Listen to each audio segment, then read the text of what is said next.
Les amis, j'espère que vous portez très bien aujourd'hui. Dans cette vidéo, j'aimerais qu'on parle par la grâce de Dieu de Hébreu, épître de Paul aux Hébreux. Donc, on va prendre cet enseignement-là que le Seigneur a mis dans mon cœur aujourd'hui pour lire le chapitre de Hébreu, chapitre 1, 2, peut-être 3, par la grâce de Dieu. Donc, ce serait sûrement une longue vidéo. Je t'encourage fortement à rester jusqu'à la fin et à regarder et à mettre en commentaire les passages que le Seigneur t'a parlé et donner les enseignements que le Seigneur t'a parlé à travers cela sur les commentaires. Je t'encourage aussi à travers cette vidéo, si tu es un chrétien qui m'écoute, à fortement parler de la parole de Dieu aux autres personnes. Les gens ont besoin de savoir que Jésus-Christ est mort sur la croix pour leurs péchés et qu'il est resté 3 jours plus tard pour leurs péchés et qu'il est la seule personne qui est morte sur cette planète, c'est le seul être humain qui est mort et resté 3 jours plus tard pour que quelqu'un puisse avoir la vie éternelle. Et il a fait cela uniquement par amour pour nous. Donc tu as cette obligation, ce devoir-ci même d'aller et de continuer à prêcher la parole des gens aux autres personnes. Ne dis pas que tu ne connais pas assez. Ne dis pas que Dieu t'a donné le ministère de rester tranquille, de fermer ta bouche, que tu ne connais pas. Non. Aussi longtemps que tu as un témoignage, tu étais dans le monde, tu es venu à Christ.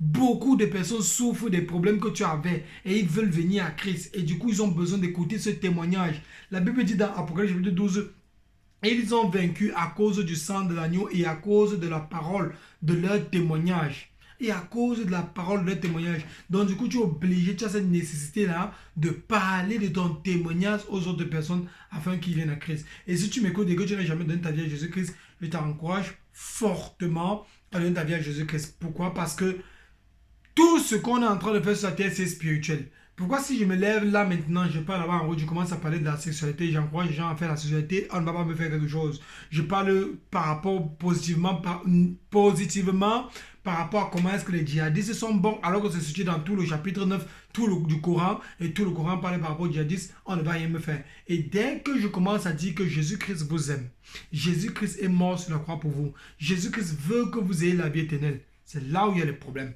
Qu'il a fait tout cela par amour, c'est là où il y a les problèmes. Jésus-Christ te donne aujourd'hui la possibilité de venir à lui, d'avoir cette vie éternelle et de vivre toute l'éternité en paix. En paix, je répète. Parce qu'à la fin de la journée, tout le monde, la Bible dit, il est donné à tout homme de mourir. Ensuite vient le jugement. Donc on va lire dans Hébreu comment est-ce que Dieu maintenant il démontre son amour pour nous. Il a fait tellement de choses pour nous séparer du péché, pour nous donner cet amour-là, pour nous montrer, pour nous prouver à quel point est-ce que il a promis qu'il serait là. Et même si on monte, même si on descend, même si on fait comment, il serait là et il ne va pas aller à l'encontre de sa parole. Mais ce qui est mauvais, c'est que le jour du jugement, ceux qui n'auront pas Jésus-Christ, ce serait très chaud sur eux. Ils auront vraiment très chaud. Mais avant de commencer cette vidéo, si je t'encourage fortement à donner ta vie à Jésus-Christ et demander pardon au Seigneur Jésus-Christ, et demander pardon au Seigneur pour tous les péchés que tu as commis. Moi-même, je suis pécheur. Tout le monde sur la terre, on est pécheur et on est sauvé uniquement parce qu'on croit que Jésus-Christ est le Fils de Dieu. Croire que Jésus-Christ est le Fils de Dieu, si tu crois sincèrement, tu vas changer. Il a dit que tu vas changer. Tu vas voir ça dans le livre qu'on va lire tout de suite là, dans Hébreu. Donc, on commence déjà par un moment de prière pour remettre cette vidéo-ci, remettre ces personnes, si je remets ces personnes qui sont en train de voir cette vidéo-ci aujourd'hui, entre les mains de Dieu, afin que lui se les prenne. Je n'ai pas la capacité de changer le cœur de quelqu'un. Je n'ai pas la capacité de faire en sorte que quelqu'un quitte le péché dans lequel il est pour avoir le Saint-Esprit. Mais c'est le Saint-Esprit lui-même qui décide de toucher le cœur de quelqu'un. Quand la personne décide d'ouvrir son cœur au Seigneur Jésus-Christ, le Saint-Esprit est capable d'entrer dans le cœur de quelqu'un et changer cette personne. Donc on va commencer par un moment d'adoration avec la sœur Ruth qui est sur aussi une autre chaîne, Ruth Geneviève. Vous pouvez aller trouver sa chaîne YouTube, Ruth Geneviève. Que Dieu vous bénisse.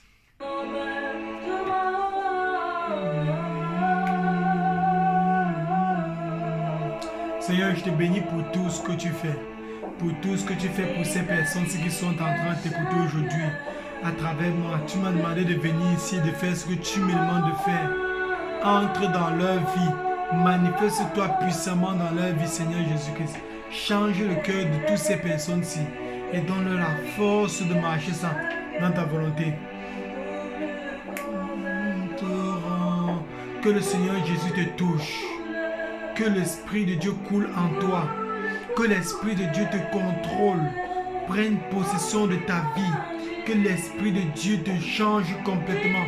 Que l'Esprit de Dieu entre dans cette situation, dans ces problèmes que tu traverses et t'arrache de là. Que le Saint-Esprit te donne la force de voir que cette parole-ci est vérité et vivante. Que le Saint-Esprit te rende tout ce que l'ennemi a volé dans ta vie. Qu'il te donne cette assurance du salut, cette proximité avec lui, cette intimité avec le Fils de Dieu, Jésus-Christ venu en chair. Que Dieu lui-même entre dans ta vie et te donne la force de marcher selon sa volonté. Seigneur, je demande pardon pour mes propres péchés, pour toutes les choses que j'ai pensées, j'ai fait, j'ai agi, j'ai parlé qui ne t'honoraient pas. Je demande pardon aujourd'hui dans le nom de Jésus-Christ. Je remets toutes ces personnes sur tes mains. De toi, j'ai besoin de ta pensée, j'ai besoin de ton esprit, j'ai besoin de ta présence, j'ai besoin de toi. Seigneur, nous invoquons ton nom ici présent dans cette vidéo-ci, afin que tu touches le cœur des gens, Seigneur Jésus-Christ. Touche le cœur des gens à travers ce message ici que tu viens de donner aujourd'hui. Et que ton nom soit élevé au-dessus de tout autre nom, Seigneur Jésus-Christ. Élève ton nom au-dessus de tout autre nom. Au nom de Jésus, nous avons prié. Amen.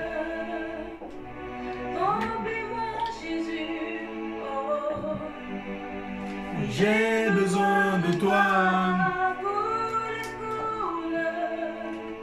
On va prendre le livre de Hébreux. Donc, on va prendre le livre de Hébreux. Je suppose que ce n'est pas facile à lire comme ça. Hébreux chapitre 1, on va lire tout le livre de Hébreux chapitre 1, ça finit ici en bas. Je t'encourage fortement et à chaque reprise que tu es devant quelqu'un qui dit qu'il parle la parole de Dieu, à ouvrir ta part de Bible. Donc, si tu as la Bible à la maison, mets pause sur la vidéo. Si à ce moment-ci, va prendre ta Bible là-bas, enlève un peu la poussière qui était dessus. Peut-être ça faisait longtemps que tu n'as pas lu la Bible. Et ensuite, tu viens t'asseoir et tu ouvres la Bible et on lit ensemble. Donc, on va lire le livre de Hébreux, chapitre 1. On commence avec chapitre 1. Après avoir, je vais expliquer ce que le Seigneur met dans mon cœur. Pour vous montrer. Dans l'enseignement, ce serait seulement étude biblique sur le livre de Hébreux. Après avoir, à plusieurs reprises et de plusieurs manières, parlé à nos pères par les prophètes, Dieu, dans ces derniers temps, nous a parlé par le Fils, qu'il a établi héritier de toutes choses. Je vais t'aider en faisant ceci. Donc voici ça. Bab, Épître aux Hébreux, chapitre 1er. Épître aux Hébreux, chapitre 1er. Donc on va lire en même temps. Après avoir autrefois, à plusieurs reprises et de plusieurs manières, parlé à nos pères par les prophètes, Dieu, dans ces derniers temps, nous a parlé par le Fils qu'il a établi héritier de toutes choses, par lequel il a aussi créé le monde, et qui, étant le reflet de sa gloire et l'empreinte de sa personne, et soutenant toutes choses par sa parole puissante, a fait la purification des péchés et s'est assise à la droite de la majesté divine dans les lieux très hauts. 2. Donc, dans la première partie du verset, si on a quoi? Après avoir autrefois, à plusieurs reprises et de plusieurs manières, parlé à nos pères par les prophètes, Dieu, dans ces derniers temps, nous a parlé par le Fils. La plupart des personnes pensent toujours que si tu as besoin de parler à Jésus-Christ, ça c'est ce que la religion nous enseigne. Si tu as envie de parler à Dieu, il y a peut-être le pasteur là qui est plus proche de Dieu que toi. Le prophète quelconque là est plus proche de Dieu que toi. Et maintenant, il faut passer par le prophète. Et le prophète va venir te dire que oui, toi, comme tu as écouté là, maintenant, voici, Dieu veut que tu fasses comme ça et tu pars aussi, tu fais comme le prophète a dit. Dieu te dit dans le Hébreux chapitre 1 ici, versets 1 et 2, que après avoir parlé dans l'ancien temps, par les prophètes et à nos pères, il parlait à nos pères, nos ancêtres, par les prophètes, Dieu passait par le prophète parle au peuple, le peuple pas parler à Moïse, Moïse pas parler à Dieu, Dieu vient parler à Abraham, Abraham pas parler au peuple, le peuple raconte les problèmes à Abraham, Abraham pas parler à Dieu et Dieu parle encore à Abraham avant qu'Abraham revienne. Ce n'est plus comme ça dans le Nouveau Testament. Tout ça à cause de quoi? À cause de Jésus-Christ. Donc à cause de Jésus-Christ, on a accès direct à Dieu. Tous les chrétiens ont un accès direct à Dieu. On n'a plus besoin d'intermédiaires. Ça veut dire que la doctrine catholique de la Vierge Marie est complètement faussée. Dans la Bible, il y a seulement deux personnes, et c'est même dans le même chapitre, on va voir ça quand on va faire l'étude sur Romains, dans le même chapitre qui parle de les deux personnes uniques qui ont la capacité d'intercéder pour les êtres humains auprès de Dieu, c'est le Fils de Dieu et le Saint-Esprit qui ont la capacité d'intercéder pour nous auprès du Père. Seulement les deux personnes-là. On continue. Devenu d'autant supérieur aux anges qu'il a hérité d'un nom plus excellent que le leur. Car auquel des anges Dieu a-t-il jamais dit: Tu es mon fils, je t'ai engendré aujourd'hui et encore, je serai pour lui un père, et il sera pour moi un fils. Et lorsqu'il introduit de nouveau dans le monde le premier-né, il dit que tous les anges de Dieu l'adorent. De plus, il dit des anges: celui qui fait de ses anges des vents et de ses serviteurs une flamme de feu. Mais il a dit au Fils: ton trône, ô Dieu, est éternel. On a dans le passage ici qui? On a le Père qui est en train d'introduire le Fils. Et c'est à quel moment? Ça, c'est bien avant la création même. Mais on parle de après avoir... Donc, et lorsqu'il introduit de nouveau dans le monde le premier-né, il dit que tous les anges de Dieu l'adorent. De plus, il dit des anges: celui qui fait des anges ses vents et de ses serviteurs une flamme de feu. Mais il a dit au Fils, ton trône, ô Dieu, est éternel. On a qui est en train de parler ici? C'est le Père qui est en train de dire aux anges que, parce que dans la Bible, il y a un moment précis où le Père a créé un corps physique pour que sa parole entre dans ce corps physique. C'est-à-dire pour que Jésus-Christ entre dans ce corps physique pour venir entrer sur la terre ici, là, maintenant que Marie a accouché. Marie n'est pas la mère de Dieu, elle est la mère du corps physique que Dieu a décidé d'entrer à l'intérieur pour venir vivre sur la terre. Elle n'est pas la mère de Dieu, elle n'est pas la mère de la parole de Dieu, mais elle est la mère le corps physique là que Dieu a créé. Donc maintenant, c'est ça que le Père est en train de dire aux anges que le Jésus-ci qui est là, que vous voyez, moi je vous introduis, je vous montre encore, je vous réintroduis qui il est, pour que vous compreniez très bien. On dit quoi? Mais il a dit au Fils, je répète pour que vous compreniez. Mais il a dit au Fils: ton trône, ô Dieu, est éternel. Le spectre de ton règne est un spectre d'équité. Tu as aimé la justice, et tu as haï l'iniquité. C'est pourquoi, ô Dieu, ton Dieu t'a oint d'une huile de joie au-dessus de tes égaux. Et encore, toi, Seigneur, tu as au commencement fondé la terre, et les cieux sont l'ouvrage de tes mains. Ils périront, physique d'équité. Donc on a le Père qui est en train d'introduire le Fils ici. Le Père est en train de dire que, mais il a dit au Fils. Le Père, c'est Dieu le Père qui est en train de parler de Jésus-Christ. Dieu le Père est en train de parler à Jésus qui dit: ton trône, ô Dieu. Dieu le Père appelle Jésus-Christ son Dieu. Dans le passage de Hébreux chapitre 1. Ton trône, ô Dieu, est éternel. Le sceptre de ton règne est un sceptre d'équité. Tu as aimé la justice et tu as haï l'iniquité. C'est pourquoi, ô Dieu, ton Dieu, on a deux dieux qui sont déjà ici. C'est pourquoi, ô Dieu, ton Dieu t'a oint d'une huile de joie au-dessus de tes égaux. Il faut bien comprendre le passage.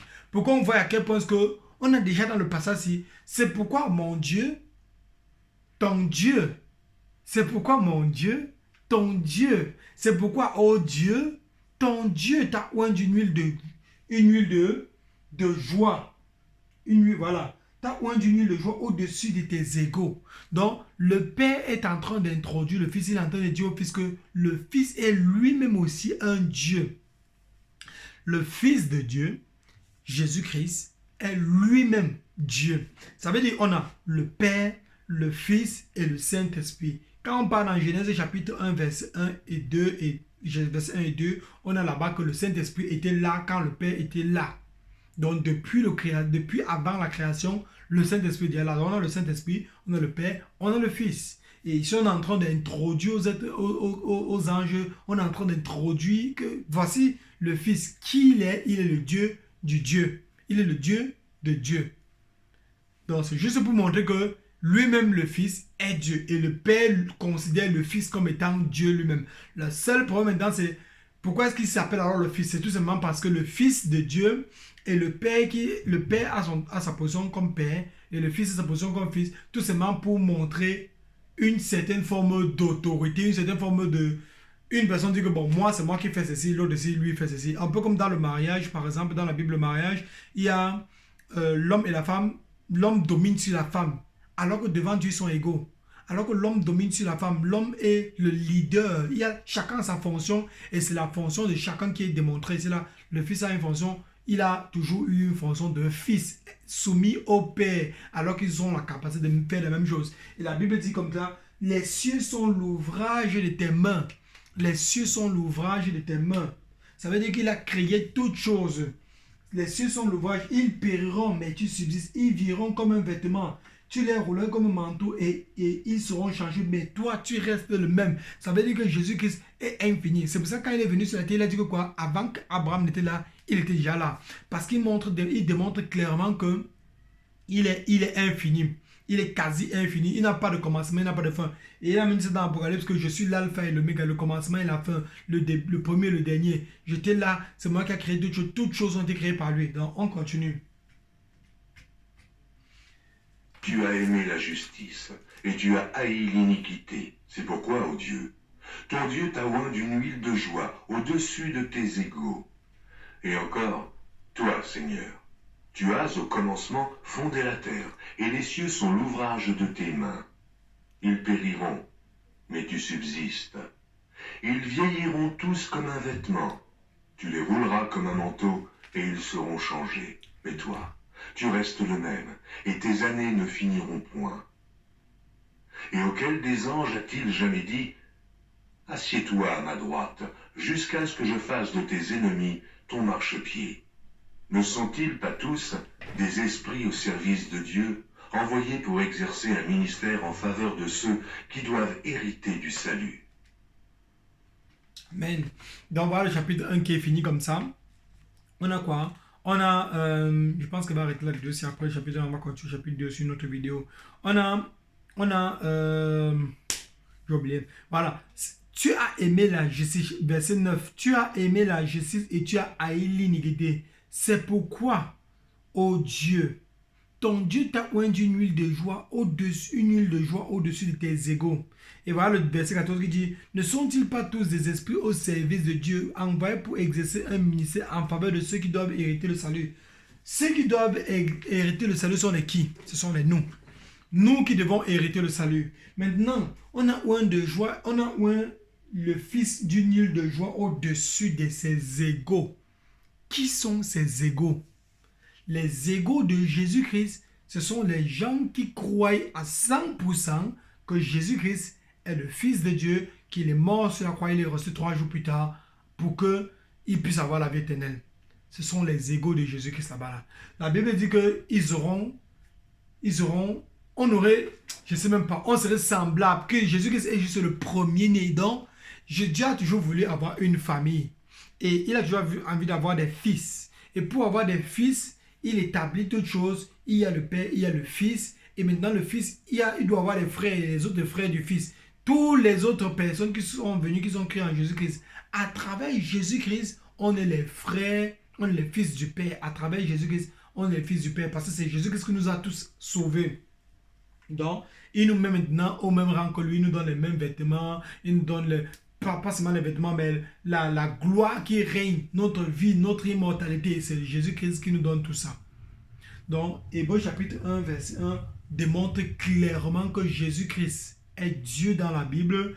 Il est le Fils de Dieu et que nous sommes les égaux de Jésus-Christ. Ça veut dire que quoi? Ça ne veut pas dire qu'on a les mêmes pouvoirs. Ça ne veut pas dire qu'on a on a les capacités, par exemple, la capacité de la création. On n'est pas capable de créer quelque chose parce qu'il y a certaines limitations. Mais Jésus-Christ démontre qu'il est notre grand frère et qu'on a un accès direct au Père à travers le Fils. On a un accès direct au Père. On n'a plus besoin d'intermédiaire. Plus les je vous salue Marie, Mère de Dieu. Mère de Dieu. Mère de Dieu. Donc, il n'y a plus ça. Si tu veux donner ta vie à Jésus-Christ aujourd'hui, reconnais aujourd'hui que Jésus-Christ est mort sur la croix pour tes péchés et pour mes péchés, afin que tu puisses avoir la vie éternelle. Personne n'est jamais mort sur la croix pour qui que ce soit ici. Que Dieu te bénisse abondamment. Sois béni. On se voit à la partie numéro 2. Je vais faire plein de parties, peut-être 12 parties en fonction des versets. Que Dieu te bénisse. Il y a 13 versets dans Hébreu. Que Dieu te bénisse. Ciao, ciao.